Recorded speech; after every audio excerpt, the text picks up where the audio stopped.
we're back, and we're here to do a keep, sell, or loan of the Aston Villa squad. I'm joined here with my bro. This is going to be a good one. So I hope you all join and get involved as well, be interactive, as well as liking the stream. And if you're new around here, subscribe as well. Bro, how you doing? Yeah, I'm good, man. I'm looking forward to this one. I might be a bit hated by the end of the podcast. I'm not sure, but there's a couple players in there that I think, you know what I mean? Like, I just think, is that the angle you're going? You're coming straight in from the start. Might be a bit controversial, but let's see, man. Let's see. It's all opinion based, obviously. So yeah, we'll get the opinions out and what we think of the current squad and where we see potentially Unai in the team going from here. But yeah, if some of you like ourselves, having a bit Conference League blues, obviously the finals on right now, Olympiacos versus Fiorentina.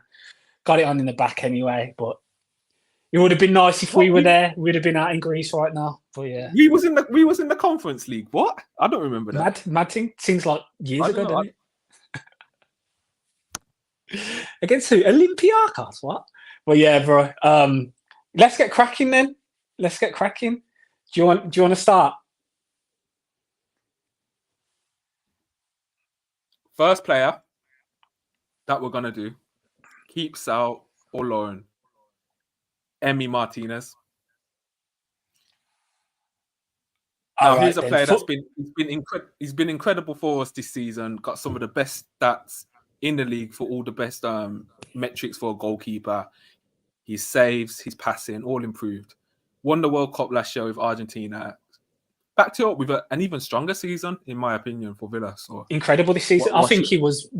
Yeah, for me, not only just incredible for Villa, but I think he was one of the best keepers in the Premier League this season. Statistically, had great numbers for expected shot saves, goals prevented. Sorry. So yeah, incredible season again, and he kept to his word as well, bro. We all remember at the end of last year, Brighton at home when we just qualified for Europe. He said next up Champions League, and he's been a big part of us getting there. He kept to his word, man. He said, bro, he's a believer as well, and like, yeah, everything he's been saying. And if you think of the last 3-4 years that guy's had in football, I don't think there's many better storylines than Emi Martinez. So, yeah, I think he's an incredible keeper, experience, and that mentality. Obviously, we saw it against Lille in the penalty shootout. Going into a big tournament next year, the biggest in the world in the Champions League, I think for me, Emi Martinez stays. I do see and understand the feeling of if a ridiculous offer came in, he's 30 years old, which is still relatively young for a keeper. But if a big offer did come in, they may look at that. But for me personally, I want to keep him. What are your thoughts, bro? It's mad because at the end of that Brighton game last season, when he got on the mic, I even thought to myself, all right, relax a bit, man. And don't say it out loud. But these guys, when they believe in what they're saying, they pull it out there, bro. They back it up. Believes. And the thing is, bro, having won a World Cup, he was anything's possible, isn't it? Like he'd won a World Cup just a few months before that, so he just knows anything's possible for him to win a World Cup with Argentina. Yeah, I don't think anything phases that guy. It's mad because, as you said, if a £70 million plus bid came in, I think it would be rare just because of the age and that. But if that came in, Villa probably would consider it and just weigh up the options. But I used to be on the side of maybe if a bid comes in in future and we have to sell to raise funds, I wouldn't be totally against it. But the more I think sometimes now, it's like Emi's a big character in the dressing room, like those intangibles. And it's just like we're going into a Champions League. Maybe we do need one of these guys for knockout football. And yeah, I wouldn't trust us to replace as well in this window so soon with people knowing that we'd have a lot of money. So yeah. But is there a better knockout football goalkeeper? I don't think there is. Tournament football goalkeeper. I don't think there's many in terms of mentality as well. There's not many at all. No, obviously, if you go to that shootout stage, he's the best in the world. We've seen it countless times, and he's won his country many trophies from that. Even Arsenal at times, the FA Cup. That part for him, he was. It's just us. It's just the curse just lies. The curse just lies with Villa when it comes to trophies. What are you saying next season? Give me a League Cup next season. League Cup, FA Cup, Champions League. hopefully. Well, yeah, bro, we'll stick Emi Martinez Emi into keep. Martinez. Nah, I'm going to I put think this that was one. nice and easy, to be fair. Yeah, I think nice and easy start. I'm going to put you onto this one next then. Robin Olsen. Keep, loan, or sell? Yeah, the thing with Olsen is, when's his contract up? I did see it was 2024, but I don't think that is the case. I don't know if he's got 1 year extra. Nah, because yeah, you would have heard about it, like him looking at new clubs and that. Like, surely, Yeah. Olsen's a weird one because when he signed on loan initially, because people forget it was a loan deal to start off with in January, Yeah. innit? I don't Yeah, think he was that impressive at the time. And then when we paid 3 million for him, I thought he's a similar age to mine. It doesn't really make sense to spend money on a guy like that. And Olsen's weird because he's coming at weird times this season, and some games like the Brighton game, he's genuinely been exceptional, made saves, looked good. And then there's just other games where the trust, and you can see from the defense, it's just not there, man. I think Sal for me. If we can get even like 1 million of the 3 million back, and just go out and just sign a different backup keeper that's younger, yeah, Sal for me. Yeah, for me with Olsen, yeah, obviously he's been put into scenarios that haven't helped, like going into a Conference League semi-final, being thrusted into a game against Manchester City. Like, it seems like the scenarios when he gets put into it are big games. You know what I mean? So Chelsea game as well, he was in goal for that. Came on at half time when he got injured. But yeah, I think it's more of a trust with the defence and the team as a whole than Olsen himself, because the teams play differently when Olsen's in goal, and I don't know what it is. It does come across as a trust issue, but he's made some good saves, man. He made a big save against Chelsea as well. But then you could attribute against Chelsea, him and Diego Carlos as a bit of an error in that game. Yeah, it does seem like trust is the big issue with Olsen and the defence in general. So I think, yeah, Olsen would be one I'd be looking to move on. I don't know if you want to add anything to that, bro. I'm just going to go through some comments quickly. Martin Hall says first. Michael says, hello, Michael. Thank you for tuning into the podcast. You're not going to sell the family silver, are you? That's in response to us saying that it might be controversial. Gary, thanks for joining, says Olsen Sal giveaway anything for keeps. Gary, not letting his feelings known as per usual. But yeah, Michael, Olsen has to bet. I think that means has to go based on the fact that the players react differently to him. I'm not going to slag players as he has helped us. Fair enough. And GA says hello as well. Hello, GA, man. Thanks for tuning into the podcast as always. But I think that's a conclusive sell for Olsen, yeah? Yeah. Any thoughts on what you'd be looking to bring in as a goalkeeper then? If that were to be the case, what are your thoughts? 25, 26-year-old goalkeeper that's happy to be a backup but has experience. Well, you got to think Joe. That's hard to say. Even me saying that Joe Gauchi's coming in January. Do you think after pre-season now he'll just slot into that number 2 slot? Because obviously he's an Australian international. He starts for Australia as well. I hear it, but then I question how he looked in training if he's not even getting minutes at all. Like, I was hoping by the end of January, off his training performance, he overtook Olsen in the pecking order. Yeah, I was surprised. I was surprised he didn't play against Palace. That was a big one for me. Yeah, that's what I mean. Like, yeah, I thought he'd get his debut, but yeah, we'll see. We'll see through Oh, pre-season. actually, how have I forgotten? Our backup keeper is the one and only Lander Emery. That's the answer to all our problems. You got to think, though. You got Sinsalo, who's had a great season this season, who's coming back. You've got Zeech, who's in the Poland squad for the Euros, which is mad. He had a loan over in Poland in the first division, and he must have played so well over there that he's got himself into the Poland squad. So, yeah, man, we've got so many keepers. And then Philip Marshall as well went on. Yeah, yeah, yeah. The One GA sec, just saying getting the Joe Hart comments could up. be a shout. Getting the comments up here, bro. Yes, Yeah, Joe go Hart on. could be a shout. Gary says Gary's now green. Gary not having it. Being good for Celtic though. Backup player, and our budget is very, very limited. Joe Hart, maybe if he's happy to be back up, I don't know. But yeah, it's about how good he is. Because imagine if we had Gauchi and Sinisalo as the two backups, and we're happy. That's what I think. But I think, Sinisalo's come off a really good season. Hasn't it? Who yeah, says I like think that Sinisalo isn't better than Gauchi? Like we don't know. these international keepers we're talking about as well now. So yeah, for sure. I think also will be moved on. Then just those guys will be promoted. Yeah, bro. Anyway, bro, we've spoken enough about keepers. Gauchi's not an option here, but we're saying keep Gauchi as well. Yeah, 100%, of course. Yeah, Keep Gauchi. yeah. All right, then, bro. On to our defenders, man. Where you gonna start? Who do you want to start with first? Go on, I'll let you go because you're looking a bit small for me on here. So Okay, I'll let you go. What's I'll the go. running? Who's at the start? Yeah, it is a bit small here. All right, we'll go. First one, our left back. We'll go from the left. Yeah, Luca Dean. Now, this is one where I think it gets a bit controversial. But what do you think? let's Luca take Dean, it now. keep, loan or sell? Oh, it's okay. So I think Luca Dean's one of the techie ones here because I think he's had a very good season. I think he's been solid.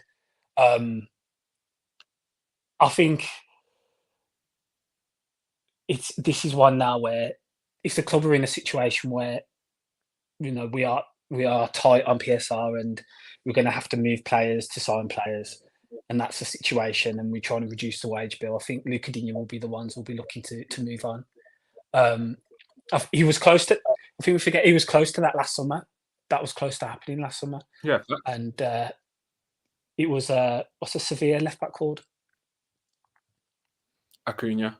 Yeah, Acuna. Yeah, the Acuna deal. I remember watching the Super Cup and Acuna was playing in that game against Man City, and there was talks that he was close to coming at that point, and potentially Digne moving on. So yeah, I think if that is the case, and another left back is coming in anyway, I think Luca Digne might be one of the players that'll be looked to be moved on, but that's not discrediting anything to do with his performances for me anyway, because I think he's played well this season.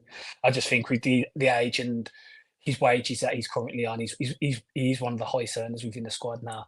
Does Luca Digne translate to being one of the highest earners in comparatively to other players, say Watkins or Emi Martinez or Douglas Luiz? Does he? I'm not so sure. Then let me know your thoughts, bro. Oh, bit of scouting, yeah. Yeah, with me, Luca Dean's. It's one of these. He's one of these, but I'm just showing his stats this season. Like creative wise, his expected goals and that it's okay, in it. He's passing the ball. He gets the ball high up the pitch from Pau Torres, which you'd expect as well.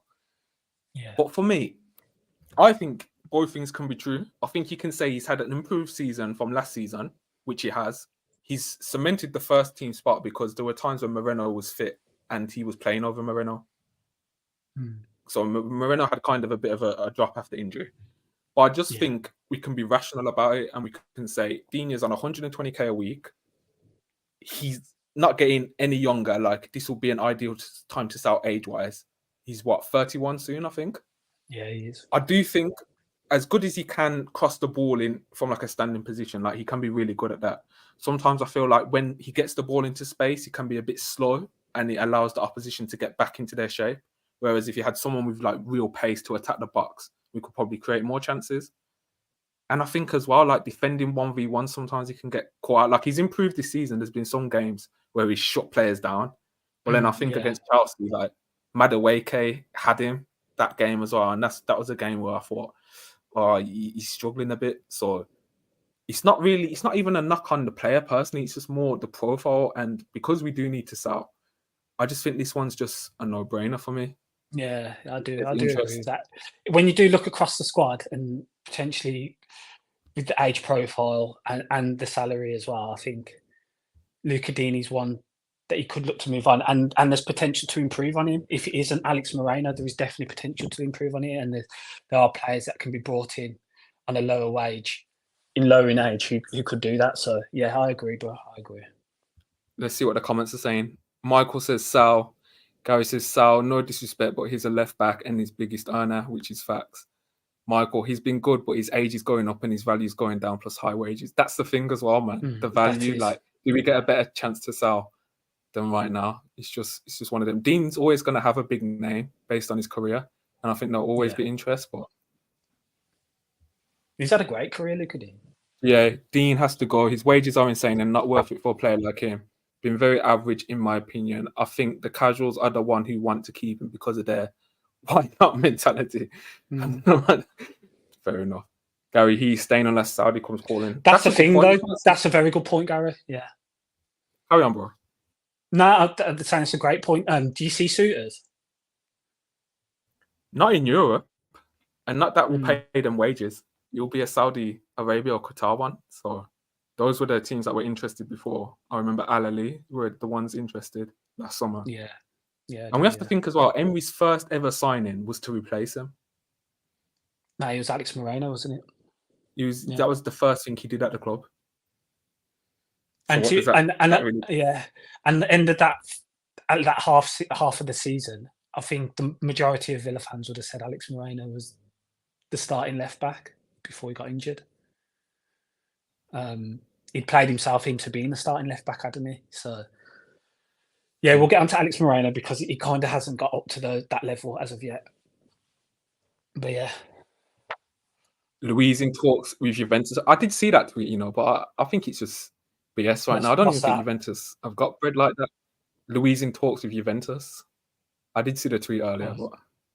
What, from Kevin? Oh, okay. No, I haven't seen anything regarding that. I haven't seen anything. I think what we're doing a McKennie swap deal. What's that? McKennie and Saul for Dougie. McKennie and Saul for Dougie. Who? Okay, I think we made our mind. We made our mind up with that, bro. So yeah. Sorry, Dean. Sorry, it had to be you, man. But yeah. All right, then next player we're gonna go on to, bro, is Pau Torres.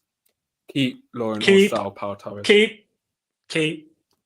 Easy keep, yeah. Yeah, easy keep. Just talk about Pau Torres. He's revolutionised the way we play football at Villa. Operating from centre back. May have tailed off a bit towards the end of the season, I think, but for the first half of the season, he was probably our main player. Him and Dougie were our main players at that point at the first half of the season because the way we played, and it kind of opened our eyes for because we've never seen a centre back play so well on the ball, and I think it opened a lot of Villa fans' eyes, mine included, because I knew he was good on the ball, but I didn't realise he was that good on the ball. And yeah, we were just watching games where everything was coming through Pau Torres in starting play and how we progressed the ball, how we controlled the ball. He was, marshalling people around the pitch. Even midfielders who's telling them to come short for the ball, he'd just take his time and find that pass. From the injured period slowed him down a little bit, but he's still Pau Torres, man. He's been an unreal signing for us. Don't know what your thoughts are. Yeah. And I think before there was that whole thing where if Mings was out, we never used to win games, and the fan base would go on a lot about that, saying, "Oh, we can't win without Mings, etc." But I think that's more because the drop off in level was there, whereas since Pau's come in, I mean, we look as good, if not better. So, yeah, I just think Emery knew he needed that left-footed centre back that could pass out from the back, that could play that pass straight into Watkins if was needed, help get us up the pitch. How carry the ball up the pitch with Sin Torres, go on them runs sometimes where he'll go past the halfway line and find the cross at the back post and get us up the pitch that way. I would say him and Bob could improve. Yeah, he's definitely room for improvement for sure. Aerially, definitely is one of them. I was just going to say, bro, I think him and Bubba Kamara record was like 116. I think drew 2 and lost 1 when they played together this season. Out of 19 games, it's something ridiculous like that. The spine. The spine, bro. Literally. Yeah.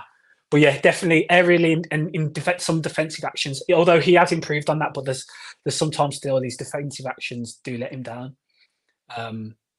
but again, it's his first season in the Premier League, so he might take him a bit more time to adjust. But yeah, Pau Torres, sensational signing.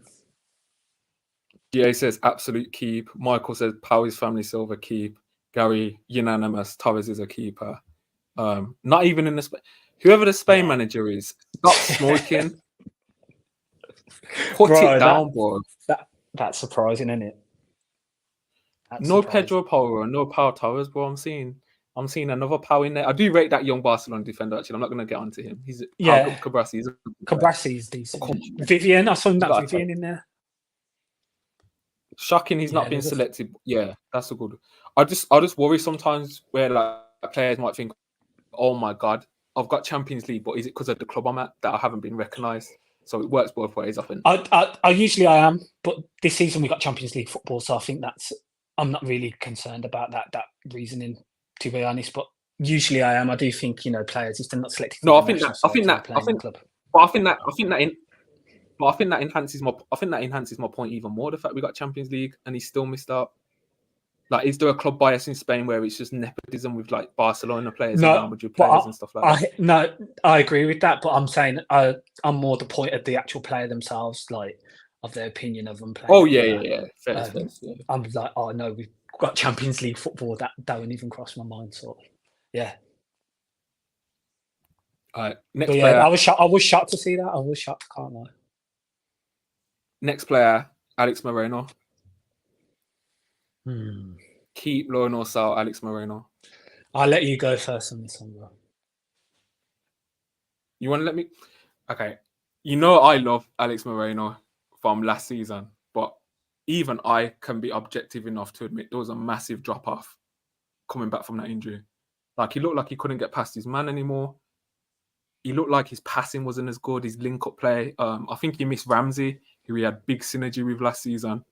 And defensively as well, he was getting caught out a lot this season, to the point where even I was just like, well, maybe he might have to come out of the team for a bit. So my thing with Moreno is, how bad is the injury, and could a pre-season, because you got to remember he didn't have pre-season last season. Yeah. So can a pre-season help and help get him back to the player we saw before? But due to his wage, and this is the only discerning factor here really, and a bit of quality as well in terms of suiting the system more, but I'm keeping Alex Moreno. His wages are calm. Yeah, he's getting on a bit age-wise, but I don't think he's a similar age to Luca. So he's a similar age to Luca Digne. I think he's 30, isn't he, Alex Moreno? So they are similar ages. Yeah. Obviously, the wages are not. I think he's a younger. Yeah, the wages aren't on the same level, but as you said, Bud, the drop-off. Understandable, I think, because of the injury. It was a severe injury, of course, but it was not to the level he was for that from January till the end of the first season he was here. He was the difference maker. Oh yeah, my gosh! When he was running into the box, fake shotting, and then cutting back for the tap-ins for the players, like that's exactly what you want for your left back. That pace, that burst, that speed. Yeah, definitely. That pace, that burst, that speed. He was able to beat a man, which I do like, a fullback that's able to take on their man 1v1 and beat them and get to the byline. And I think cutbacks work a lot better than crossing it forward. You get a higher percent of chances in stronger positions if you cut the ball back. And that's what he was doing. We were so good at that in that half season when he was here. And we've still been good at that this season, but Moreno hasn't been to that level where he's able to beat the man. And sometimes I think his defensive actions have let him down as well. He's been caught out a number of times on that side defensively. So for me, Alex Moreno's a keep. He's a keep, but I don't know. He probably just needs a pre-season and then, hopefully he's back up to speed and to the level he was the season before.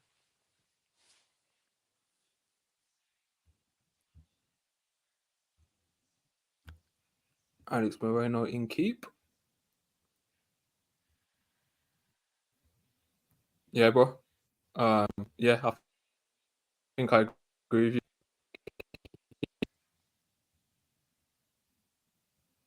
All right, then. Next player that we're going to go on to, we're going to stick with defense. Hang on, let me just get into the comments first. Michael says keep, but we can improve him, so I see him as backup. Yeah, I agree with that. Yeah. Gary says one has to go at left back. Moreno relies on his pace, and the injuries won't help him. That's the thing. It's just seeing how he comes back next season and that pre-season, man. Like if he looks cooked in pre-season and he just doesn't look like the player, do you then question whether you sell late in the window or like Potentially that might be the left backs in case. surely, and like that's too much disruption. No, potentially that might be the case, and the reason why, yeah, potentially, yeah. What I think one of them will go. I do think that will happen. But yeah, it'd be interesting.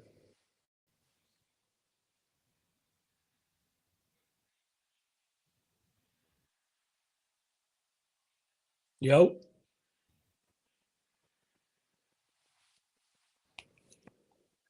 Yeah, sorry, lost me for a sec. Next player we're gonna do back. is Ezri Konsa. Yeah, Esri for me is a key. Yeah, I'm back. Sorry. Yeah, next player we're gonna do, bro. Ezri Konsa. You're breaking up a bit. What are you saying? Is he there? Kamara, you there? Yeah, I'll go back. through this anyway. Can you hear me? Yeah, you're back. Yeah, I can hear you now. All good, all good.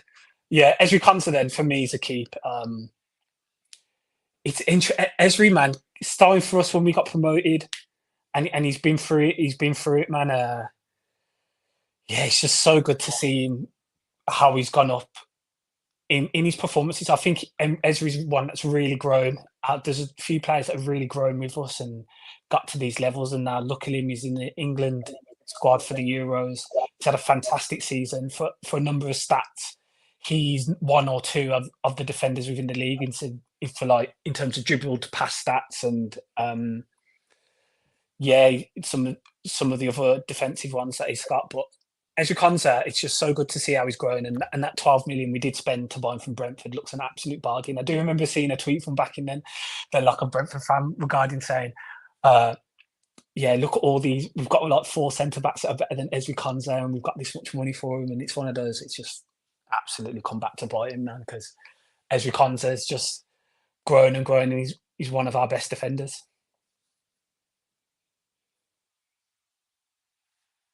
I'm glad to see him take more responsibility on the ball. I think in the last couple of seasons, like most of the build-up play was delegated to Tyrone Mings, and Konsa was just happy just to not have it. But now he has to be included in the build-up. The ball's worked down the right-hand side way more. He has to link up with Cash, or when he's playing at right back, he has to link up with Bailey and the midfielders. Normally McGinn sometimes. So yeah, he's taken more responsibility in his passing. I agree with what you said about players struggle to get past him. Players struggle to get past him. He's got one of the best defensive 1v1 tackle rates in all of Europe, bro, not even just the Premier League. So that is that. And the best thing I love about Ezri is how he can win a foul. Like he'll put his back to the goal. You know what's coming. Us fans know what's coming as well, and he'll win the foul. That's his signature, in it. That little touch and gone, man. That's his signature. He's lucky. And the rest board, I'm still waiting for the time where like he falls over and like they're playing on because they don't give it. The rest just blows straight away. So yeah, man. Bro, there's one time where they're not going to give it, and I'm going to be like, Ezri. What are you doing? He wins the foul. Yeah, clever. He's clever. He's got good footballing brain. And it's mad, yeah, that Ezri and Powell, after that Newcastle game at the start of the season, yeah, a lot of Villa fans would have been like, and it just from how that performance was and how we shipped so many goals. But them two just got it together, man. And Ezri's had to play in a new position this season as well for a lot of games. And he's had his best games against the better teams when he's played in that position. Some of the games when he has against lower opposition, he's been caught out now and again. But when he's had to play against top teams at right back, I think that centre back, back four of Konsa, Carlos, Powell, and Ivadinho and Moreno has probably been our strongest back line when that's played together. So yeah, he's had a phenomenal season, Ezri Konsa, and he's definitely a keep from this. Konsa just needs to be more of a goal threat. Yeah, that's fair. How many goals he got? Like 1 or 2 this season? Has he scored this season? Has he scored this season? I don't think he scored this season, did he? Mad. Not even in the conference. You might have got one against Hibernian, surely, man. Like everyone was scoring against him. Nah. Who I knows? don't think. I What I don't will know. say You have to is, check up. I think dealing with aerials, he could improve on there.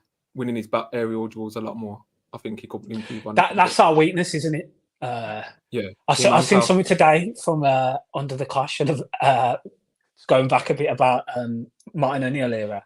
Have you seen that about Martin O'Neill Oh, James signing Collins and Dunn. Richard Dunn Yeah, and yeah. James Collins? Them like you see. Just head the ball out literally from set pieces, and we do, without Mings being in the side, we do miss that aerial presence, and it shows from the numbers of goals we've conceded from set pieces this season. So yeah, it will be Yeah. interesting to see what we do with that, and how we do combat that in future. But yeah, What I Ezri want to comes know is McPhee under defensive? Because I see him get so many strays about our defense, and I just want to know, like, is McPhee even in control of it? Otherwise, he's getting so much unwarranted like abuse. facts. Because I know that he does the attacking side, but I know at football clubs, like the managers and the coaches prefer to work on the defensive side and stuff like that. So If there's one thing that we need to, that if the biggest thing that we need to improve on is set piece defending, I think for me, as I think that's just the main one that sticks out for me. Conceded too many goals on set pieces. facts, 100% agree.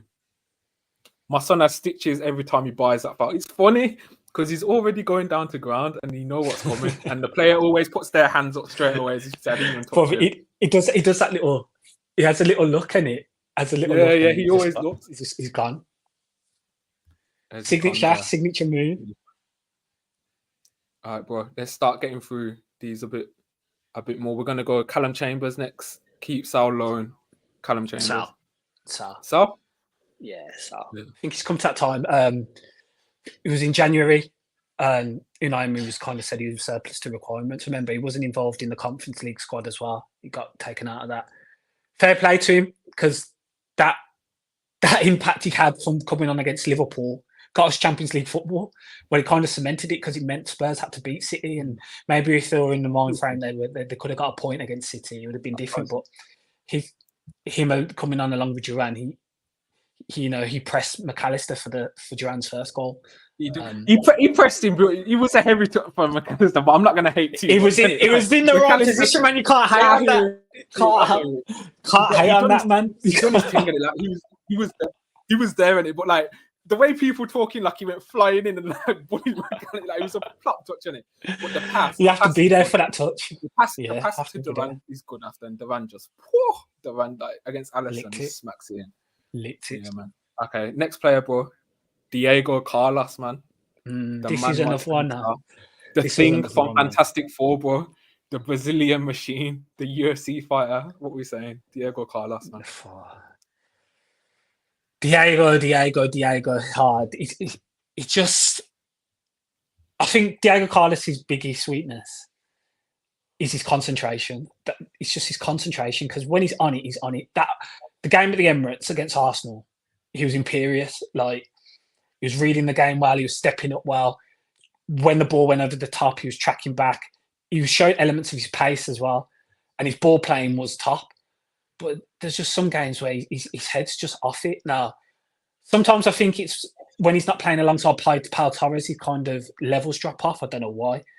Maybe he has a good relationship and communication with Pau Torres. But if he's playing alongside Lenglet or even Ezri when he's playing off that left side, yeah, man, his concentration's lacking. But he has all that ability within the way he plays.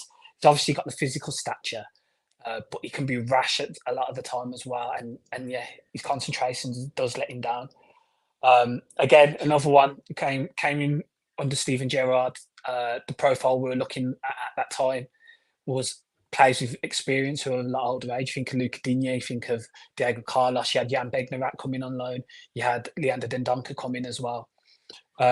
Just to name a few. The only real ones we went for the younger profile was Boubacar Kamara.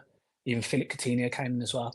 So yeah, we were looking at players of that age now, and looking at it at this point, I think it's those players will be the ones we'll be looking to move on this summer, or if it's January or next summer. So yeah, I think there's potential for Diego Carlos to be moved on because of his age again, and maybe there is better out there that can be signed. What are your thoughts? I think you make a great point on the age profile as well. Like, he's nearly 31, He has had injuries in the past. And I think with these players, what we have to remember, we're saying it in the context of PSR and the fact that we might have to raise money to be able to spend money. So that comes into consideration as well. I mean, if we didn't have financial trouble, we might not be so intent on selling these guys. But exactly. Carlos, That's a for big me, fact. the way I see Carlos, I love when he's on the ball. I think he's so brave with his passing. He's so nonchalant with his passing. He doesn't care. He'll always feed it into the midfield. He'll get it forward fast. And that's what an Emery system wants. It's all about like buying the time. And then when you've baited the press, you play that pass straight into midfield, or you play that pass straight into the striker, and you get us up the pitch for an overload up front. But defensively, I just think he's just been rash, especially towards the end of the season. And in the box defending, the way he tackles sometimes, his positioning sometimes can be a bit of a mess. And yeah, he's quite error prone in that sense. Like just going through his stats at the moment, like his interceptions are quite low. His tackle is probably average. Doesn't really carry the ball, but that's not really his job much. But he's a big threat from set pieces. That's a positive for him. He's a massive threat from set pieces. Like that's what you want to see. But sometimes I'm just like, Carlos, come on, you're better than that. Like Arsenal away was the best performance, individual defensive performance all season, arguably. Like he was incredible. He bullied their players. So yeah, well, he had two man of the match performances against Arsenal, and he was good against Man City as well. He's quality against City, so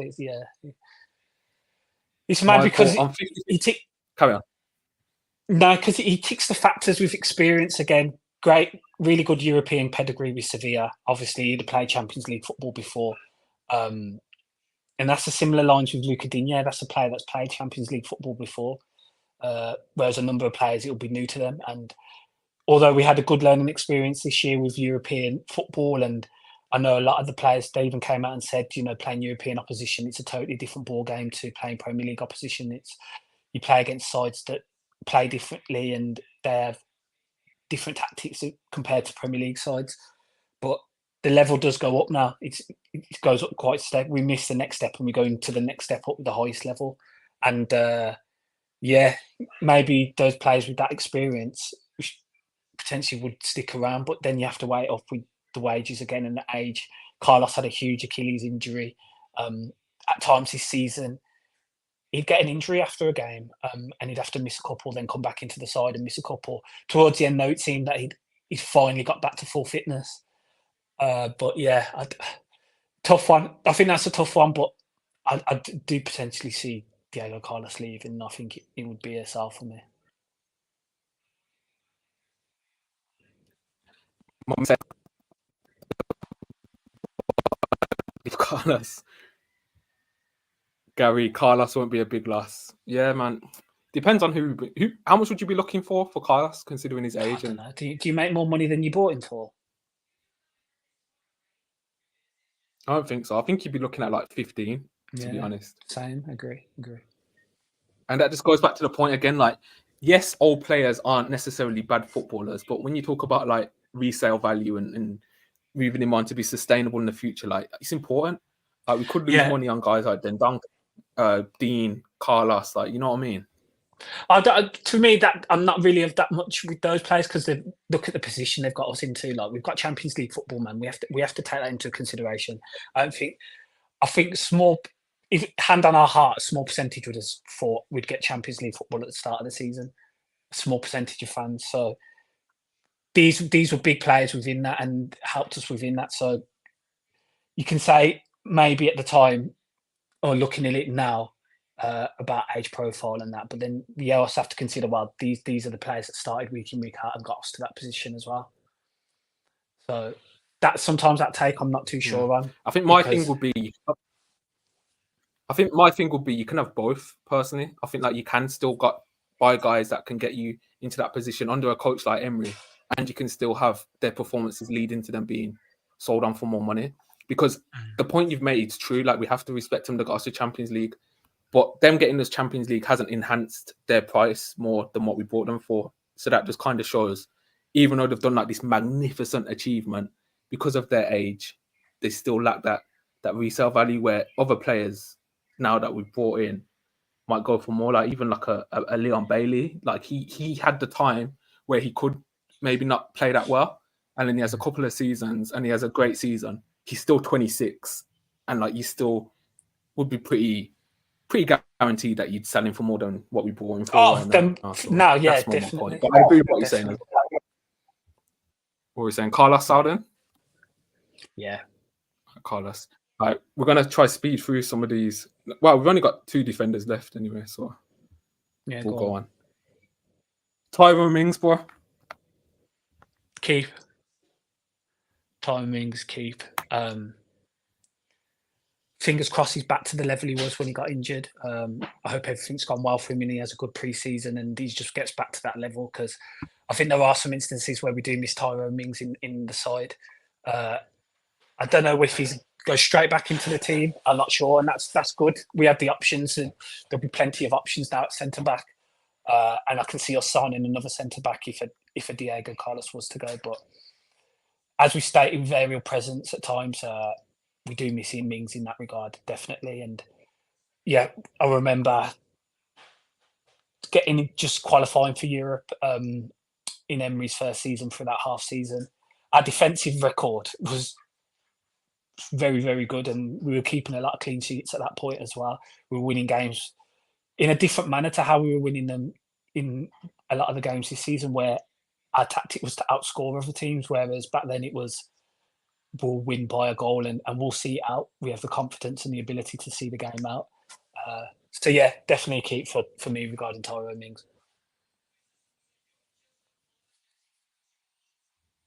Just looking at the comments. Villa 1982 James, thanks for joining us. Says keep in regards to Mings. Gary, Mings deserves another season. James, when he's fit, he's our best CB in defending the box.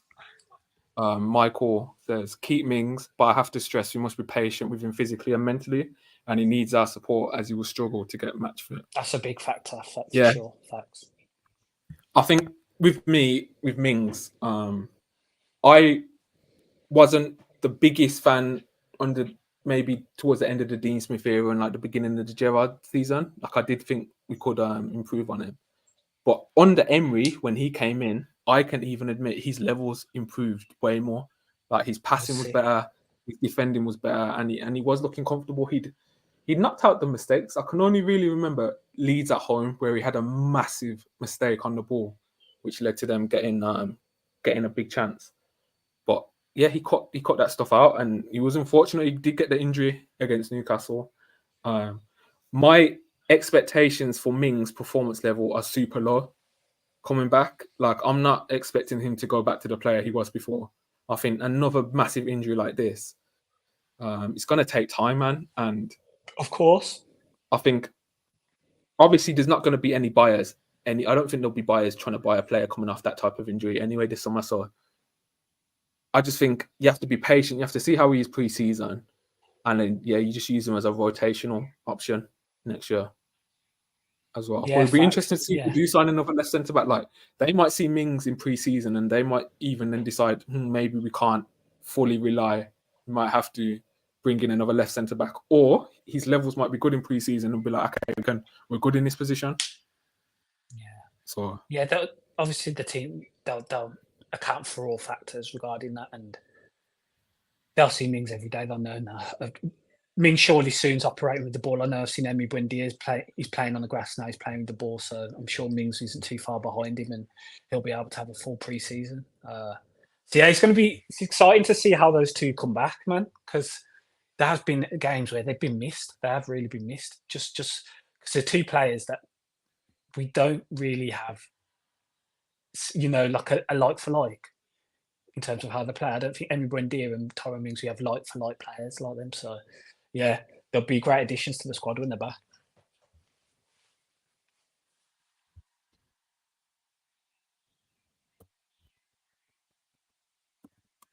Yep. All right, bro. Next player, and this is the final defender in the tier list. But Mr. Poland himself. What's your opinions? Go on, I'll let you go. I've done the last two.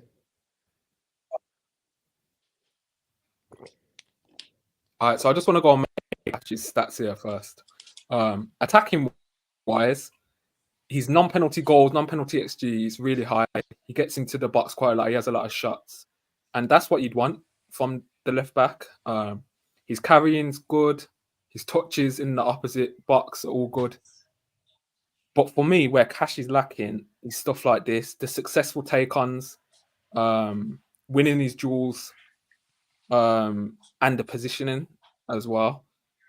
A lot of the times we've seen with Cash this season, like when we're playing the high line, he's normally the guy that's dropped too deep. If you remember the Nick Jackson chance against Chelsea this season, where he kind of got caught out a little bit, and sometimes it just makes me think, as good as Cash has been as a servant at Villa, if we did upgrade at right back, how much would that strengthen us as a team? Yeah. Like, how much better could we be attacking down that right hand side? I'm gonna say if there's a deal there to be made and we have to sell for PSR, I'd be tempted to move him on, bro. Genuinely, I'll be tempted and just buy a proper right back that can attack and defend, and have Costa, Nedalcevic as the backup, and then you have Ezri as well that can drop that right back as well. Do you think Unai sees Konsa as a permanent right back? Maybe, or as an option. Like we know Emery likes his right backs to be like this hybrid centre back role. Like we've seen it with 1-4 at Villarreal. So I think that option for Ezri is always going to be there. But seeing how his left backs turned out this season, I think Emery always wants that fast winger that can get up the pitch just in case as well. And I just think Cash sometimes, like, he can be frustrating. Like a lot of the times he can turn back and he can pass back, and you never really see him take on a guy 1v1. It's almost like he has to play around him, if that makes sense. And like I said, getting into the box and getting chances, that's one of his best. He's top, he's really good at that, one of the best in Europe at that. But bro, I think personally, bro, if there's an option there and we have to sell for PSR, I'd be looking at it and I'd be buying like a real top quality right back. And I think that would elevate the team more than any other attacker we could buy if we focused on bringing in new fullbacks. That's my opinion. I don't know what your opinion is. It's interesting right back because obviously you've got Matty Cash, you've got Costa Nielovic coming in. Kankes Hayden's not got much minutes since returning from Plymouth on loan. Ezri Konsa has been playing, he's been a mainstay there at times, and the Ezri Konsa going to right back wasn't to do with a Matty Cash injury in a sense. It was he wanted Ezri Konsa to play there, which he hadn't done for a lot of the season before. I don't think he in that half season when I came in for the first when we got 7th. I don't think Ezri Konsa played right back at all, did he, that season? But this season, he's been a mainstay at right back in a lot of games, and Cash has come into games and gone back out, and Konsa will have gone back to right back. So yeah, there's something in that definitely that he does like someone of an Ezri Konsa mould, or a centre back / a right CB, you'd say, who can operate as right back and a centre back to play in that position, and that's not what Matty Cash is. So it'd be interesting to see if we do go for another player of that ilk, more than a right back that's a speed demon, or is Costa Nielovic of that mould. It's interesting. Yeah. It's interesting to see. But yeah, Matty Cash is he's on the line of keeping himself in pre-season.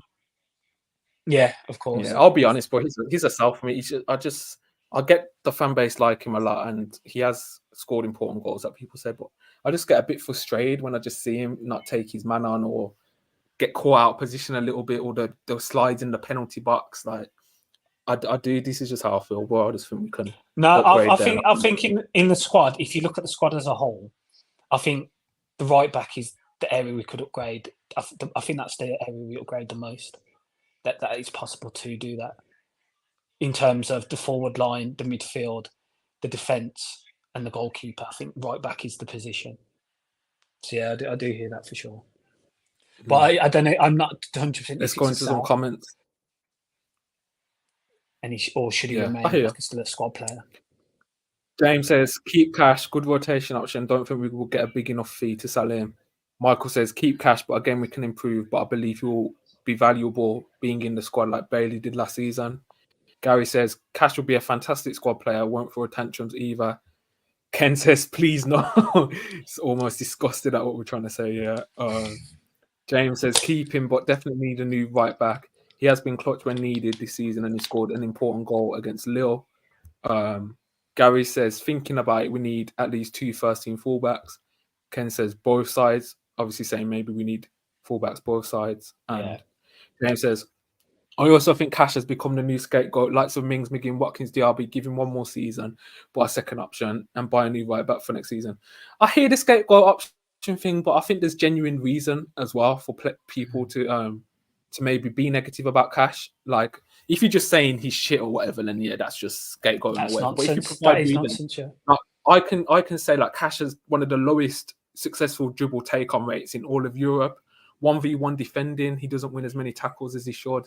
And his positioning as well has been caught out a lot. We have to be honest. I'm playing the offside line. Yeah, so yeah, that'll be my criticism to Cash. I don't always think it's scapegoating necessarily, but we're just trying to be objective on how Villa can improve, and that combined with raising money for PSR, I'd personally be saying sell Cash. A new right back came in January as well, who will come into the side now. Yeah, it's an interesting one, Cash is, but I'm on the fence of sell or squad player. I think I'd be squad. I think I would be squad. But we got sell. Yeah, keep himself for now, and we'll see. All right. So far in keep, we got Martinez, Torres, Moreno, Konza. 5v5. We're not gonna have a squad. Imagine if the South squad beat the up ones, like shot us up. And then in South we got Carlos, Cash, Olsen, Luca Dean, Callum Chambers.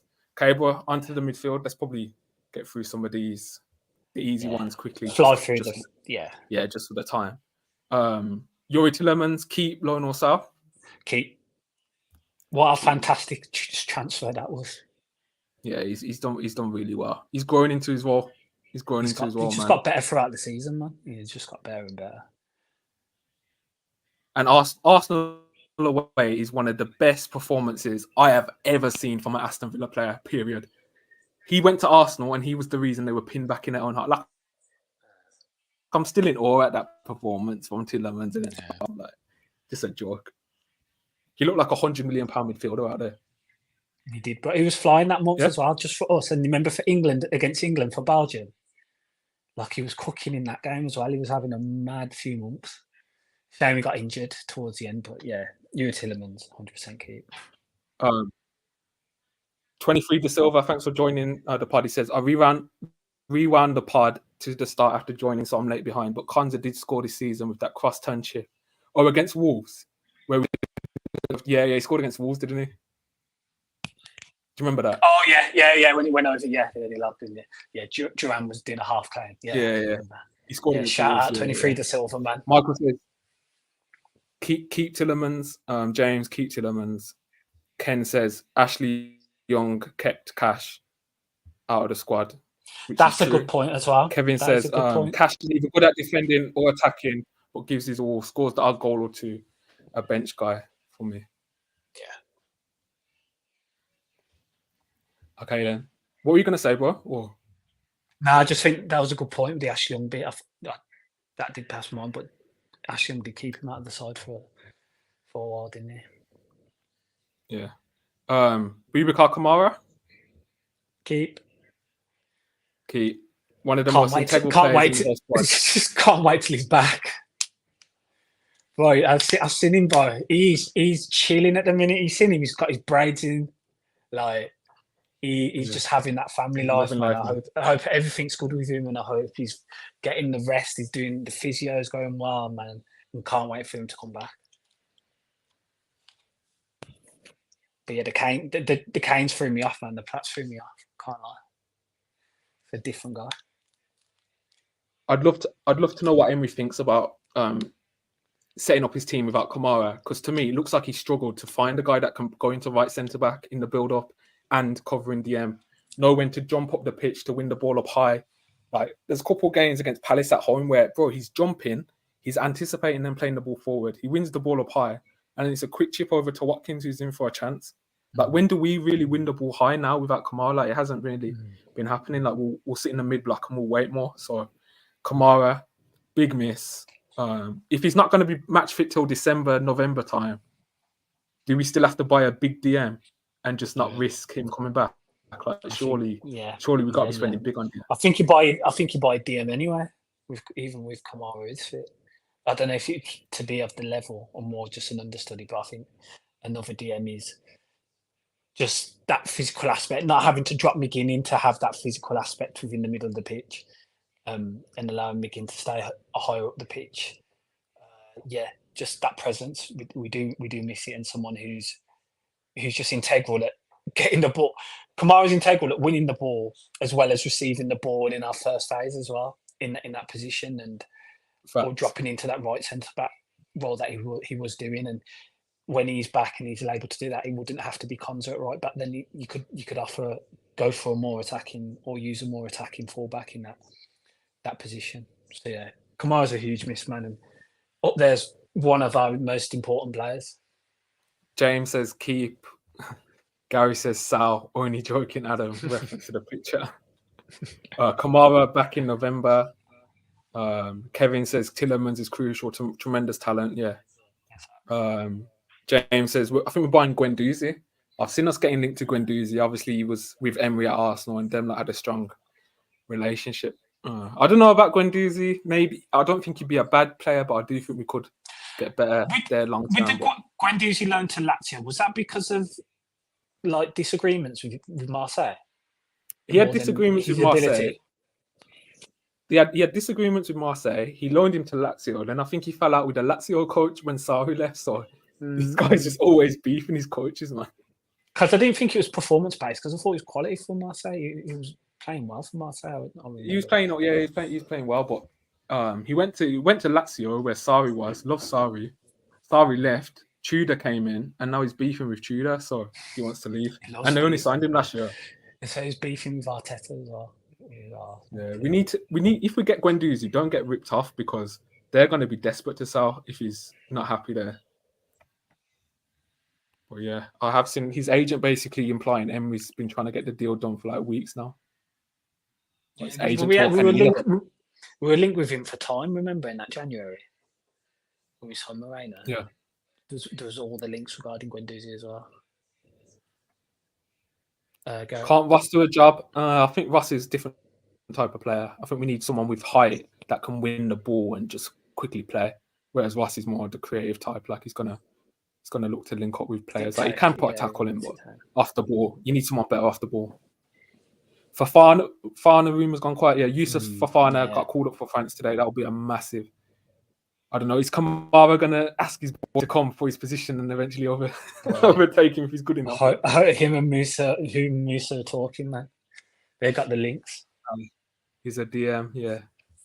Guendouzi is a DM. That to sell for money. They needed it for financial reasons. I think that's Marseille selling Guendouzi. Douglas miss him to Kamara. He does. And who wouldn't beef with Lego Head is a massive wanker. I think that's something about Arteta.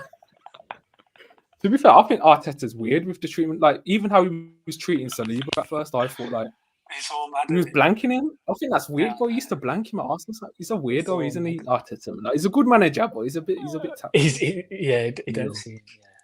Yeah. He's a bit tapped. All right, then. Next one, John McGinn. Keep. Yeah, John McGinn, keep. Don't really have to say much with that one, innit? Nah. Move on.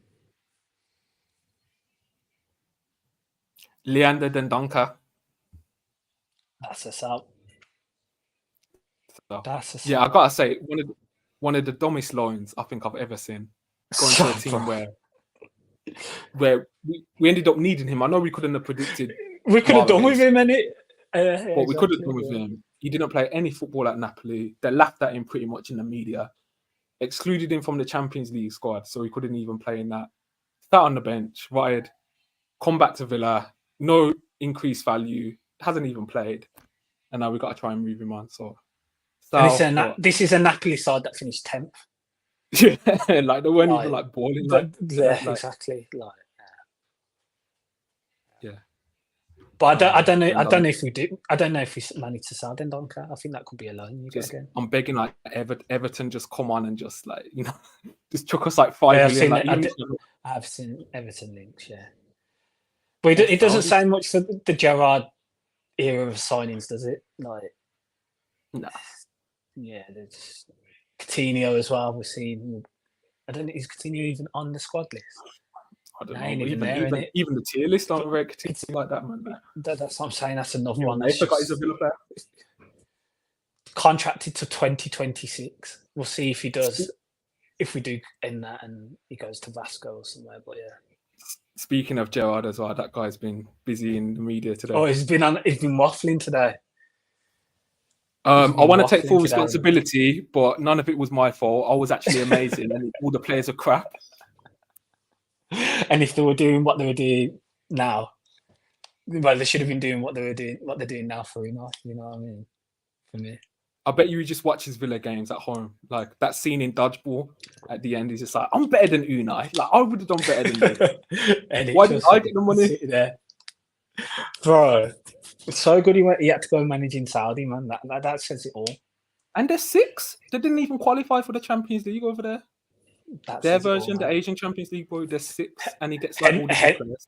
Hendo weren't even feeling. Hendo wasn't feeling it so much that he managed to play us in a Conference League. Do you know how mad that is? In the same season, that's how much Jordan Henderson wasn't feeling working under Steven Gerrard. Think about that. Whenever I see that slip now, I laugh. Like I never used to, but now when I see it's it, mad because I used to Gerrard used to rate as a player so much, man. Bro, yeah, I still have him first in the Gerrard Lampard squad. So I ain't even gonna. Yeah, but it's just like the whole. It just can't. It's tainted, man. It's tainted. Yeah, facts. Okay, Dendoncker Sal. Tim Irobuno. Do you want to go with Tim or do you want me? I think Tim's alone. No, you can go. I think Tim's alone. I think Tim needs a loan. Yeah. I think because with Tim regarding Unai, when Kamara got injured, Unai came out in a presser and he said it's time for Tim now to step up.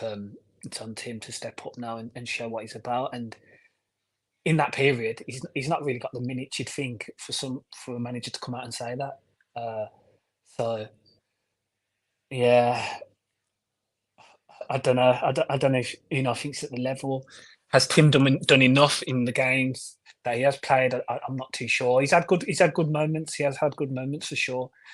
But there's some games where he has got over and he's kind of looked out of place. And I think from the level he was at times when he played for QPR in the Championship, and I don't even think his position is where he came in. I think he plays further forward. I always remember watching that season when he was at QPR. He was operating as like a Jude Bellingham in that position as like an auxiliary 10, even going high up the pitch, driving with the ball. But I don't think he's that defensive minded. So yeah, I think Tim alone for sure. I just think when you look at this season, 2024, what we can judge it off is he hasn't been trusted that much, if we're being honest. That's the big thing for me. Bro, that's the only insight we really have. Like, we don't know how he performs in training. He might be good, he might not be, but the only insight we have is what Emery does on the pitch with him, minutes wise. And I just think he's contracted till 2027. It's not like we have to sell immediately. Maybe a loan to one of our feeder clubs like Vitoria, if that ban's over now, or just a loan abroad. Get him playing 38 games. Let's try and increase his value. Because let's be honest, if we're signing Barkley, that's him pushed down the pecking order even more. I mean, you have to look at all the links. Barkley, Guendouzi, you got Soler, you got Weston McKennie today, or wherever that goes. There's a lot of midfield links, isn't there? There's a lot of midfield links. So yeah. Let's see what the comments are saying. James, ruthless. Salim, don't think he will make it at Villa for his own playing time. Move to sell him on. Fair enough. Says it's good money for Pierre. Kevin with the deluded full Gerrard. We love Gerrard slander here, man. Keep that coming. Ken's got a question. Is there any player from Leeds you would buy? Archie Gray. Yeah. Somerville. Yeah, Cosenza, Somerville, I think I'd sign as well. Yeah, they're my two Yeah. as well. It depends on Leeds how they value him, man. If we're The in same that, if we can 30 be in that million for conversation. the same 30 million for Somerville. Yeah, I don't know. I don't know if they'll get 30 Since million for Somerville. since they Can't lie. bottled it again at Wembley. Falling apart again. Leeds, we So still feel away from the it's champ. always nice to see you, man. Always going to feel a way about Leeds, man. I lived in that place. I did have a soft spot for it, but yeah, off that rivalry in the Champo and then in the Prem as well. When they smoked us at Villa Park, and then Yeah. we smoked them at Ellen Road, and Coutinho that game as well, where he stepped up. Yeah, man. But Coutinho's best ever game at Villa. Facts. James, Somerville only 30 million. Don't go over that for him. Yeah, I think 30 million is a fair price for him. Like his output is actually just there. Like it's not just hype. He got like 28 goals and assists. I think he got 19 goals, 9 assists. Don't quote me on that fully, but I think it was around. He's 99 or 28, I think. I think it's 28. Yeah. Swap Duran for Gallagher. Not for me. Not for me. But I'm not mad at signing Gallagher if the price is okay. Yeah. All right, then, bro. Next player is gonna be Emi Buendia. Keep. Yeah, not much to say in it. Nah, just can't wait till he's back to see how he's in pre-season, because last pre-season he was our best player. I remember being so excited to see him Buendia come start, because he was killing it. balling out. He was balling out in pre-season. He was so unfortunate with that injury. He's just we don't have a player like him. I don't think in terms of attributes. So yeah, I can't wait till Buendia's back. Okay, then, bro. These are probably the big two now that have been massive. Oh, one more, Zaniolo. Would you be tempted to buy him or just let his loan run out? No, let his loan go. Yeah, I agree with that. All right, these are the big two. Then coming next, bro, that caused the most division in the fan base, I think. First, we're gonna go with Jacob Ramsey. Aston Villa fan, come through the academy, had an unfortunate ankle injury, metatarsal injury last summer, around about this time. I think it was like early June, wasn't it? Yeah. Wasn't the same. Me and you both think he was rushed back by the physio. Hasn't really played much football this year, and with rumours of us needing to sell for PSR, academy players are pure profit, so their total value in transfer fee gets registered on the accounts. Jacob Ramsey, keep, loan or sell? Keep.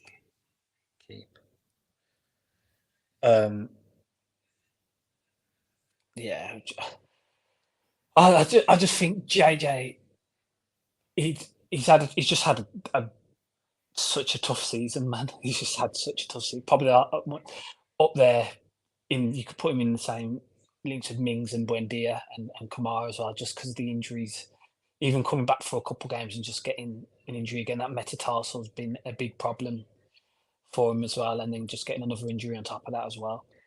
Yeah, man.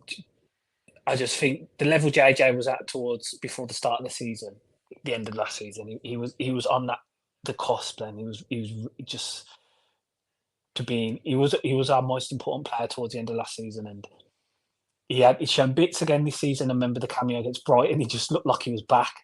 He was driving with the ball, set up one, scored another, scoring off the post, and I think that foot injury's just been troubling him. And even when he was back and he played a few games, it was still troubling him. And obviously, he ended up going out again when he was just starting again to find his form. But yeah, JJ's a keep for me. And even if it was like a selling to sell, I don't think this is the best time to sell an asset of Jacob Ramsey coming off a season where he's hardly played. Yeah, because you'd think this will be the lowest he'll be valued if he returns back to his previous form. 100%, yeah, 100%. And it's mad because I think Jacob and Anthony Gordon, they were of the same level definitely reputation. Maybe Jacob Ramsey was higher before Anthony Gordon left Everton for Newcastle, and Newcastle paid how much for Anthony Gordon? 60 million, was it? Yeah, around that. And look at Anthony Gordon now. You'd say Anthony Gordon on the market is right up there now. Potentially starts in the Euros. So, and I think JJ was just on that level, or he was higher at that time, because going into that under 21 Euros, Jacob Ramsey was the man. He was performing like the man. He wasn't an Anthony Gordon or Gibbs White. So, yeah, I think he's a key just in that regard anyway, because I don't think he'd get that value for him. Yeah, I'm the same, bro. Keep Jacob Ramsey. It makes me laugh sometimes because people talk about like his underperformance, which I agree with. He's not as good as last season, but there's a reason for it. He got injured, and it's an ankle injury as well. Like, of course, you're not going to be the same. It's going to take time. It's not as if he just suddenly got bad overnight with no injuries. Like, that would be a more convincing argument to say, nah, it's time to sell, rather than him having an injury and maybe getting a preseason and then maybe then could prove himself. Do you know what I mean? Like, he's going to get preseason to play. So, yeah, I think he's one of the most talented players in the squad, genuinely. Sometimes people say he's only rated because he's a Villa fan, but I actually now think the opposite of that happens. Like, people just use that against him when in fact he's just a top quality player. Like, even if you look at the clubs linked, Tottenham, Newcastle, Liverpool, like that should be an indication of the type of like you're not going to be crap and get linked to some of the best clubs in England. So, yeah. Ramsey keep for me. His carrying ability helps get us up the pitch. I think we missed him. Especially before we signed Rodgers. Some would say Rodgers has been brought in as a replacement. Yeah. Do you think that? I think that's a good argument. When you look at the age profile, position, nationality, I think it might be. It could be in mind. Could be. I wouldn't dismiss that at all. I hope not. We do get some briefs from the media saying Ramsey is one of the people Villa may have to sell. They can't sell others. And I seen Tottenham looking at him, and we know who's at Spurs now. Johan Lange. Yeah, exactly. Johan Lange, he was at Villa before, so he'll know all about how... Millie Ednack would have... Yeah, they'll know all about the quality of Ramsey. They're all about Ramsey. They might be looking at it as like, yo, we could get a real bargain here. If they're paying like 40 million... obviously, 40 million is a massive amount of money, but bargaining in terms of what Ramsey could eventually go for, if his injury's all right. So yeah, I'd be gutted. Honestly, if we sold Ramsey, that would even kill someone. That would kill some of my mood for the season, because I just think, man, that would be one we'd go back to regret. I think. Yeah. Players over the year Villa have shown patience to sell Jacob Ramsey after one season where he's injury and he's actually a quality player would just annoy me. So yeah, hopefully we keep, man. JJ, now that we've bigged you up, bro, next season, come on. Yeah, I don't think Morgan's on here, so that's a keep, obviously, as well. Yeah, Morgan Rodgers keep. What a player! What a signing! What a signing, bro! What a signing! Just Unai and the team, that's top signing. I think Rodgers was something we couldn't not get in when Unai watched him. But yeah, I think from what they're saying, we got kind of like great. We're kind of grateful that we drew Middlesbrough in the cup, because they then watched their footage to do team analysis, opposition team, and then Unai must have seen Rodgers like, who's this? So yeah, man. What a signing! The way he's just absolute bargain, bro. Again, injuries, man. Just got injured. Yeah, Villa was so secretive over his injury. Like, they didn't even say he'd be out for the season as well. Just random. Even but he was carrying. He'd got into that 4-game period. He was the guy. Like, he was carrying us, literally. It was mad. What do you think his best game was for Villa? Bournemouth. I think Bournemouth. 100%. Yeah. Bournemouth, 100%. James says, I've been told JJ's untouchable for Villa, won't sell him. Heard it here first, people, when we got exclusives on this channel and stuff like that. We got insiders that know. James says, keep Rodgers as well. Yeah, I agree, James.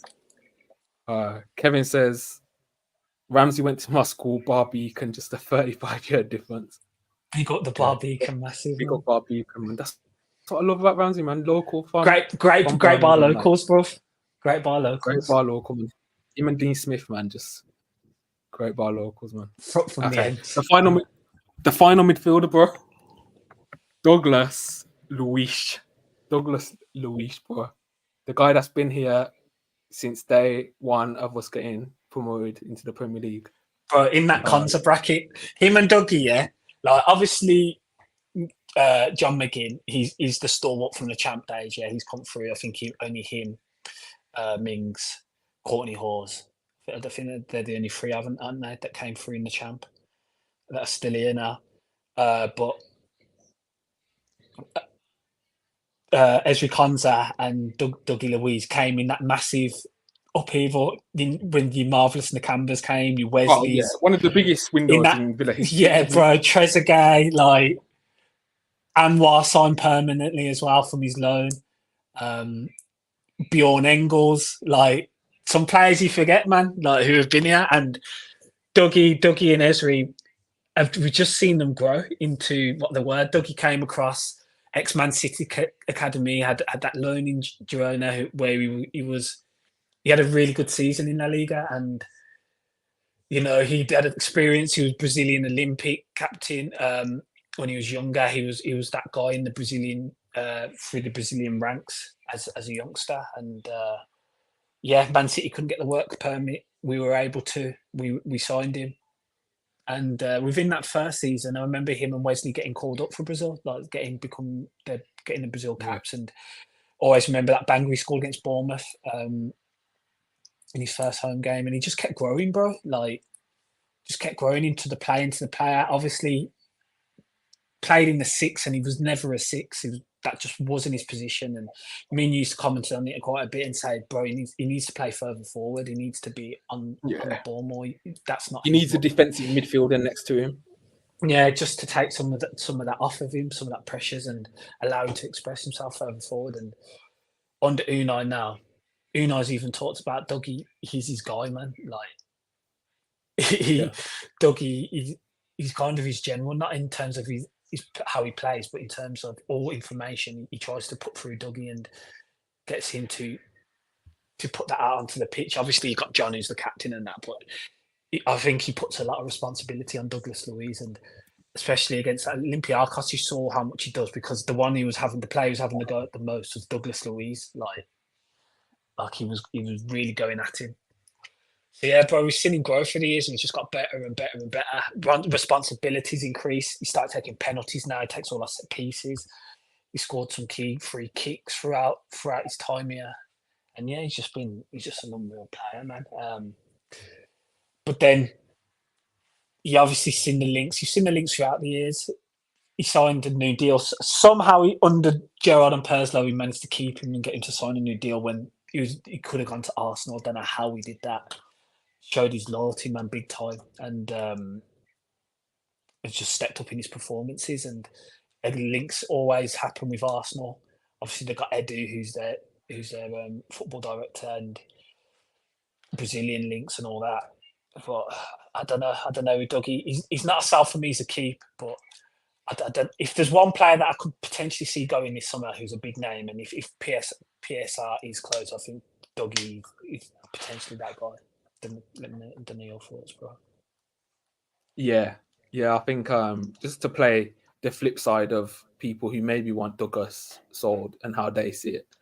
If we do have to raise money for PSR, a 70 million plus bid, 80 million pound type bid for Douglas, Villa will consider that.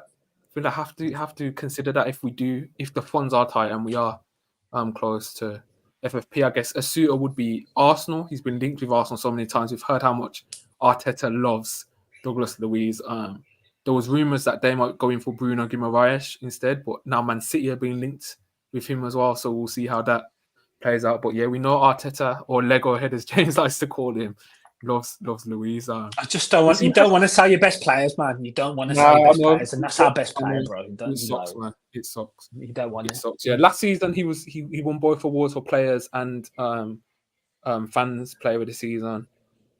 This season he had a great start, but even I can admit as a Dougie fan, he missed Kamara. Like he did look a bit last night. He almost looked like, I don't know, just like a lethargicness to his game a bit with like his passing. It weren't as crisp. He wasn't carrying up as much as he was before. The fouls got a bit more sloppier. Yeah, it weren't the same Douglas that we'd seen, but overall, I still think he was a top 6 player for Villa. I'm just going to say this one more thing on Douglas as well. It's mad how every single season he's pretty much been close to going. Like Sanson was originally signed because Villa thought City were going to trigger the buyback clause. That's why Sanson was signed in January. So they prepared for that then. Under Gerrard, Arsenal wanted him. Arsenal wanted him last season as well. I thought he was gone. The one under I thought he was gone. Like, I couldn't well, he wanted. they got him to sign a He new wanted deal. to go. He wanted to go, didn't he? He wanted to go Arsenal, and it just didn't happen. They couldn't agree a fee, and he signed a new deal.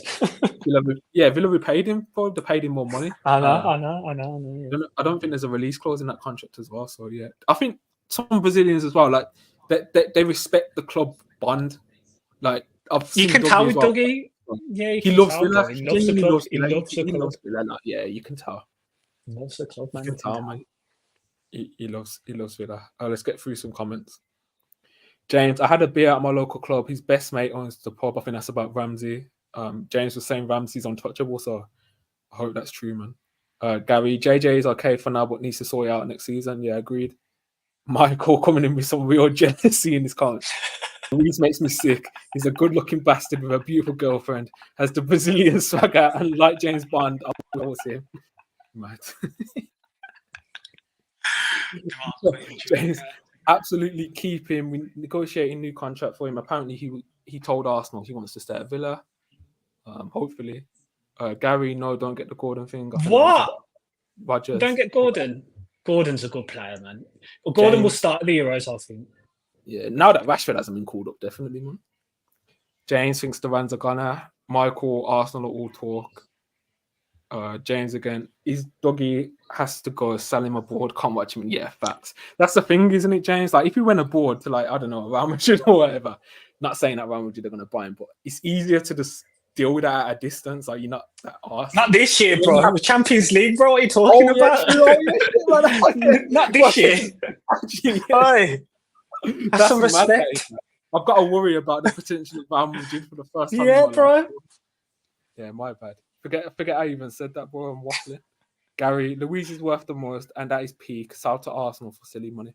Yeah, you could argue Luiz, outside of maybe Watkins, will go for the most money out of our squad. Do you remember the 2 games he was suspended this year? And for the Brentford red card, that's what I'm saying. Like, what was that? Brentford looking real Paqueta, that Brentford red card. You know what? Yeah, really allegations. That would explain it a lot more. You know the ones, but anyway, allegedly. Well, yeah.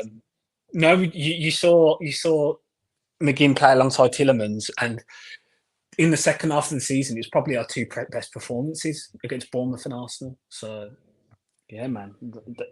Like I can't lie, I was stressing that Dougie wasn't playing, and then we produced 2 performances like that. So, yeah, it does make you wonder: is Dougie a player who can be replaced like that? But for me, I just don't want to sell my best players in the ideal scenario.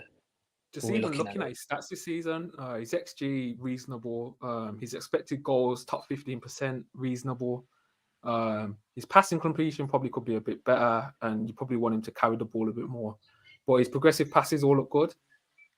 Defensively, maybe want to improve those stats, but he's not really. He's not a defensive player. He's not that role now. Just because it's low doesn't mean that it's necessarily not winning them. Do you know, like his percent? What? Just reading off this similar players list from Doug is quite interesting. You got Bruno Guimaraes in there. You got Conor Gallagher, who've been linked to. You got Ross Barkley, who we got linked to. You got John McGinn, who plays for us, and then you got former midfielder Jordan Verretou. So Jordan Verretou, man. Maybe the scouts back then knew something, man.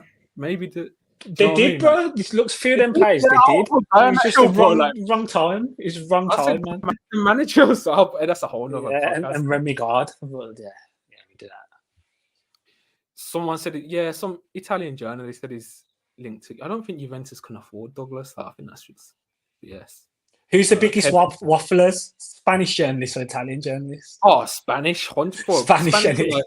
Spanish is sitting a desk. It's like, what's the craziest rumor we can think of? Let's just put it out there, boy. No consequence. Ronald Araujo to Aston Villa. Yeah. Whoever was bored that day, but a wild one. Someone was on a mad one. I hope you feel good about yourself, man. Go right.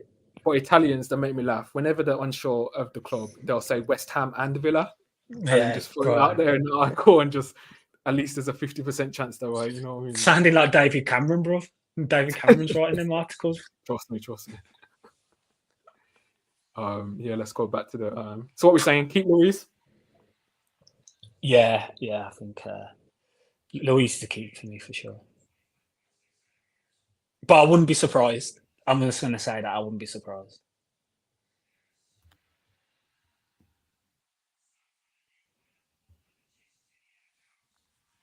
Yeah, one sec, bro. My laptop was just freezing a bit. It's done well so far. So, okay, bro. I don't know why Bertrand Traore is in this, but I'm putting him in. I don't even care if he's already been. I'm sure he's bagged like in his last two for Villarreal. Didn't he bag? He's been crap, bro. I was looking at his sofa score. He bagged the other day. I think he scored 2. Doo-doo, bro. I'm glad. Bertrand That's Traore. I'm glad. Thank you for Leicester away, bro. But yeah. No, but was it 2021? But 2021, Anwar, Bert, Grealish, Lincoln. Yeah, that was special times. Yeah. Right, bro. We got 4 players. Is there anyone else that aren't on the list that we forgot? Sanson's already gone, so we got 4 million from that. Lenglet's gone. Lenglet's gone. It doesn't look like a re-signing Lenglet. No. No, Jane's got a comment which I hadn't really thought about. Luis has been carrying an injury for the last couple of games. His ankles were taped up for most of the games. I think the whole squad were toward the end of the season. Yeah, who isn't injured?